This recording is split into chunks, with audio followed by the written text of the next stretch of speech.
Hello everyone, welcome back to my channel. In this video, I'm going to show you how to default text color in WordPress. So firstly, you have to go to a browser and search for WordPress.com. After that, you have to log into your WordPress account, and this is the interface you're going to see. Over here on the right hand side, you can see a quick links option. Click on the quick links option, and below it is the edit site option. Click on the edit site option, and it will take you to the editor's page of WordPress.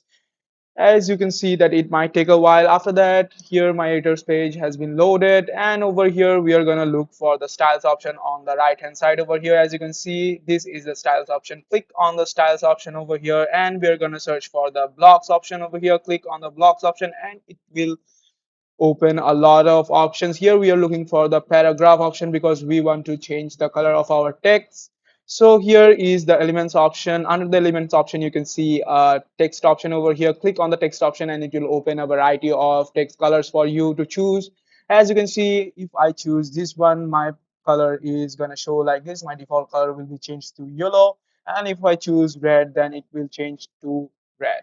So that's how you can actually change the text color of your paragraph in WordPress. So after you are done choosing your color and selecting all the necessary things, you have to click on the save option over here to save your changes, and that is how you change the default color text color in WordPress. So thank you for watching this video. Hope it was really helpful to you guys.